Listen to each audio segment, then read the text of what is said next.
Saúdo vocês de Israel, onde começou a festa de Chanukah, que comemora a vitória de Israel sobre os exércitos gregos há mais de 2000 anos. Embora seja um tempo de felicidade, infelizmente foi ofuscado pelos últimos acontecimentos que ocorreram hoje em uma praia na Austrália.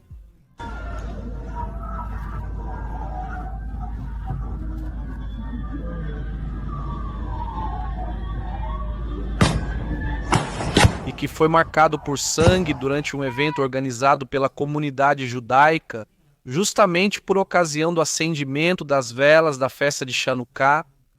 Também trago para você as imagens de uma operação cirúrgica aqui em Gaza, onde Israel eliminou ontem um fantasma que vinha caçando há 2 anos.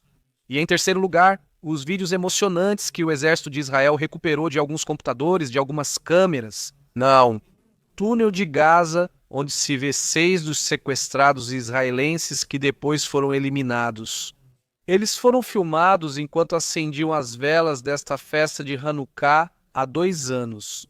As famílias, os reféns, não só permitiram compartilhar as imagens, como também pediram para divulgá-las, para que a barbárie do Hamas não seja esquecida. E quero começar com uma pergunta incômoda. O que acontece quando um país ocidental tolera o ódio durante meses em nome da liberdade de expressão?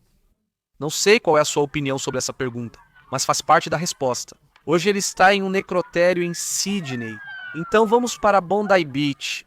Para quem não conhece, é um lugar muito famoso na Austrália, surf, sol e famílias. A comunidade judaica realizava um evento de Hanukkah à beira-mar. O ambiente é festivo, tem crianças, tem música e, de repente, o caos. 2 homens armados, posicionados estrategicamente em uma ponte, abrem fogo contra 1000 pessoas. O saldo é devastador. Até o momento da gravação deste vídeo, 12 mortos confirmados, entre eles o próprio rabino que organizava o evento, Eli Schleisinger, um homem que dedicou sua vida a trazer luz e que deixa 5 filhos órfãos, entre eles um bebê, ao qual ele havia feito recentemente o seu Brit Milá.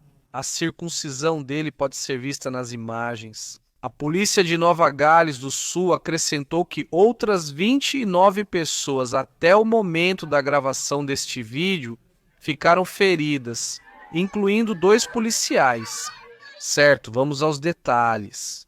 Porque com o passar do tempo, muitas coisas sobre os autores e também sobre as vítimas vão sendo reveladas.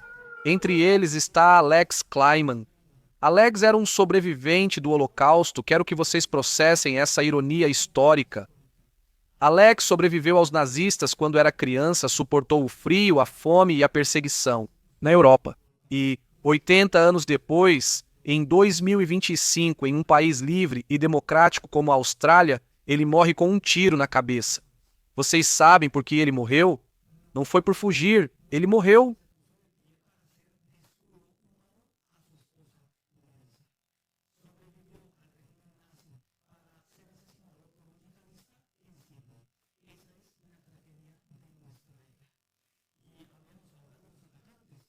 Polícia Nova.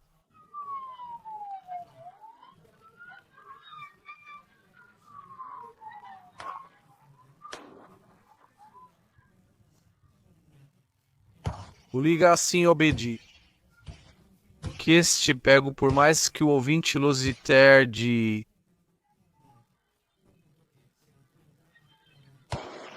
por entendimento, claramente prestou atenção e caiu. Sandro informa que informantes informaram sobre isso. Havia um carro pepinado que... seu emprego. As autoridades investigam seus possíveis vínculos com o islamismo extremista e se ele pertencia a uma organização terrorista. A polícia afirmou que foi encontrada uma bandeira preta perto do veículo utilizado pelos terroristas, embora ainda não tenha sido confirmado se se trata de uma bandeira jihadista, como a associada ao Estado Islâmico do Iraque e da Síria, que é justamente preta. As afirmações que circulam nas redes sociais de que Akram emigrou de Larogue, Paquistão, não foram confirmadas oficialmente. Chegaram a ser publicadas até imagens de sua identificação. Horas após o ataque, dezenas de policiais invadiram a casa da família de Akram. Em Bonnie Hike, um subúrbio no sudeste de Sydney, 3 pessoas foram vistas saindo da casa com as mãos para cima e 2 foram detidas. A polícia não revelou suas identidades nem sua ligação com o suspeito. Como é possível que tudo isso esteja acontecendo em um país como a Austrália? O primeiro-ministro Netanyahu foi muito duro hoje. E, na verdade, com razão, disse que a Austrália permitiu que o antissemitismo crescesse como um câncer. E é verdade. Desde 7 de outubro de 2023, nas ruas de Sydney, foram permitidas marchas onde gritavam "Globalizemos a Intifada", imagens e marchas que compartilhei muitas vezes neste canal. O governo australiano, em seu desejo de ser o bandeira do chão, no Tecnológico Oficina Alameda,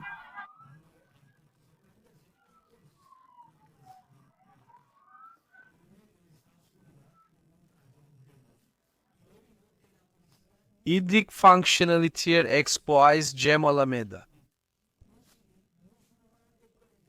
Enquanto todos corriam, Ahmed viu o atirador e não pensou 2 vezes, camuflado, se escondendo atrás de um carro. Ele esperou o momento certo para se lançar sobre ele, o derrubou por trás e tomou o rifle dele. Ahmed levou um tiro no processo, mas salvou dezenas de vidas. O homem é muito corajoso. A informação que circula é que sua vida não corre perigo. Isso é o que o Ocidente não entende. A guerra não é entre judeus e muçulmanos. Ahmed demonstrou isso. A guerra é entre pessoas que querem viver, como justamente Ahmed, como Alex, e as pessoas que amam a morte, como Akram e seus cúmplices. É civilização contra a barbárie, e a Austrália acabou de aprender essa lição da maneira mais dolorosa. O presidente da Organização Sionista Mundial, Jacob Agel, destacou em resposta ao atentado, abro aspas, "A série de ataques antissemitas em todo o mundo é chocante e nos lembra todos os períodos sombrios da história.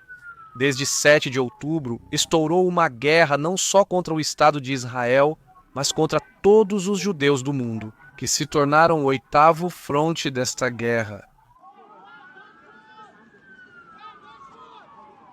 Vamos ficar muito atentos ao desenrolar dessa notícia, porque com certeza vão atualizar os detalhes ao longo da semana.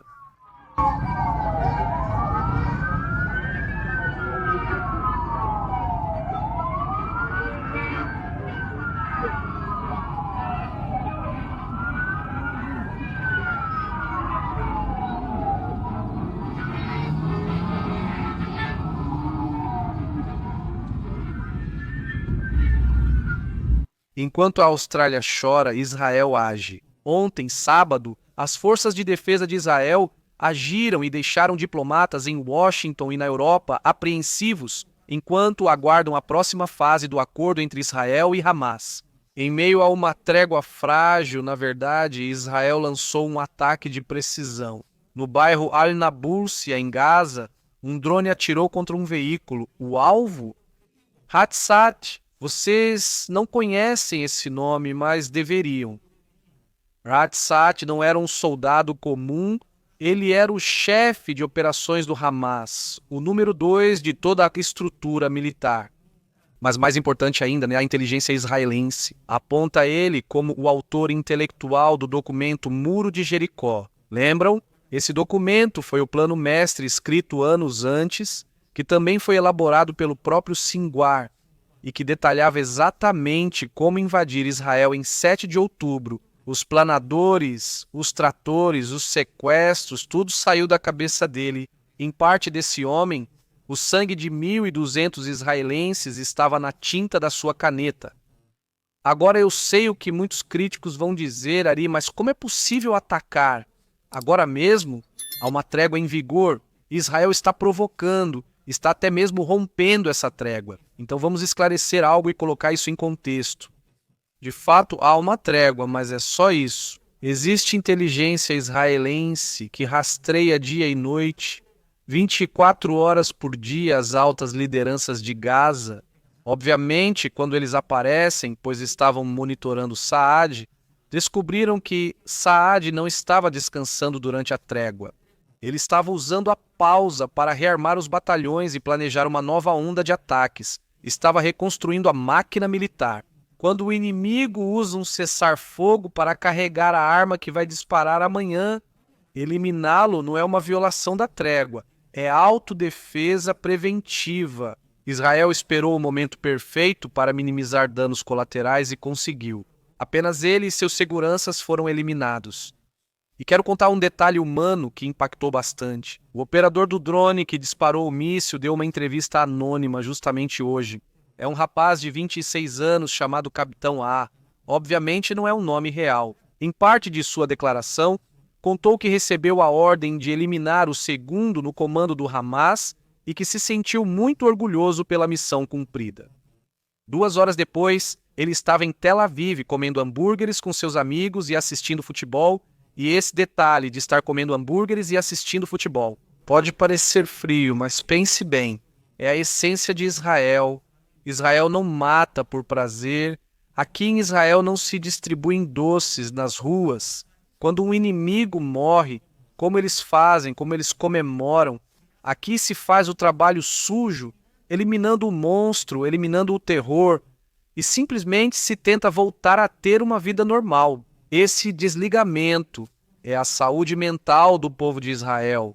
É a única forma de sobreviver neste conflito. Uma realidade que muitos têm dificuldade de compreender a partir da segurança e da normalidade do país onde se encontram. A eliminação de Saad é uma mensagem clara para a cúpula política do Hamas. Não há lugar seguro nem em um túnel, nem em um carro, nem em uma trégua. Se eles têm sangue judeu em suas mãos, considerem-se homens mortos andando. Justamente, hoje, Hamas comemorava seus 38 anos, desde sua criação, e sua celebração foi marcada pelo repúdio público ao desarmamento. Isso coloca em suspense a segunda fase do processo em Gaza, pois o desarmamento é parte indiscutível e condicional para executar essa segunda fase. Bem, agora vamos aos vídeos dos reféns, que nesta semana abalaram todo Israel.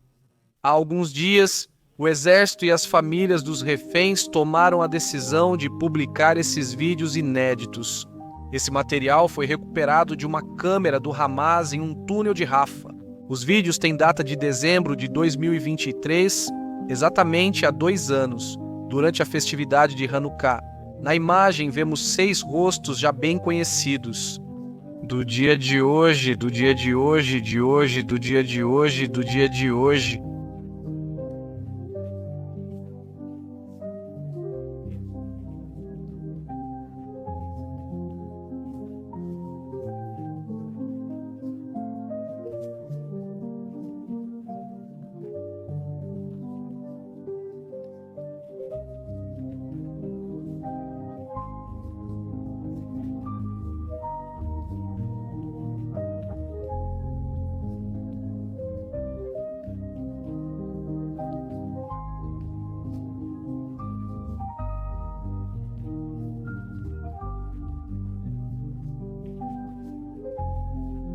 É evidente porque eles foram assassinados.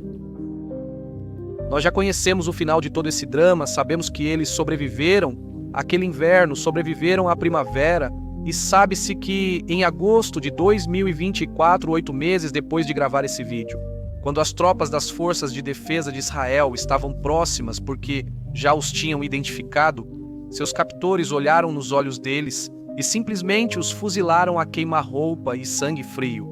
Bendito és tu, Senhor nosso Deus, Rei do Universo, que nos concedeu vida, nos sustentou e nos permitiu chegar a este momento. Amém. Por que publicar esses vídeos agora? Bem, as famílias deles disseram que o mundo inteiro deve ver a força deles.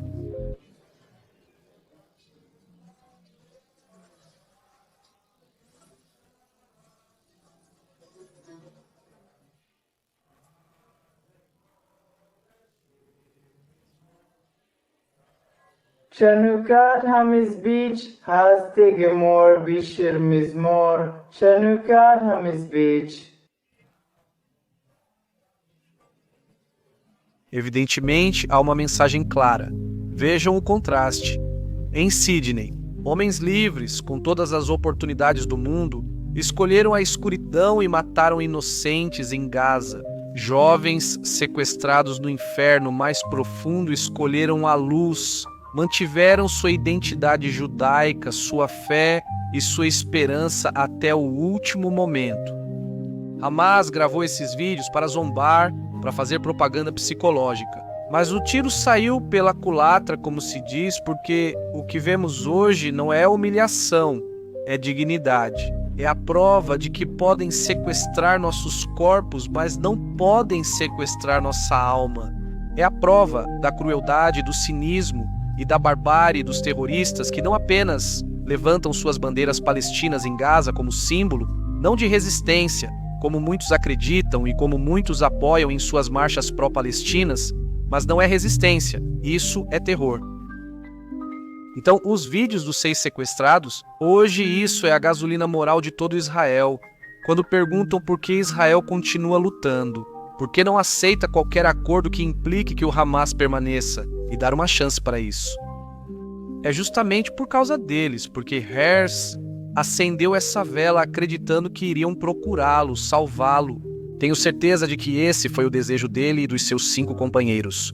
E embora o exército tenha chegado tarde para salvar suas vidas, Israel se empenha em fazer justiça por sua memória. Hoje, o mundo judeu e o mundo livre estão sob ataque, desde as praias da Austrália até os becos de Gaza. Mas se algo nos ensinam essas 3 histórias, é que a equação é simples. Eles, jamais, os terroristas de Sydney, amam a morte mais do que amam a vida.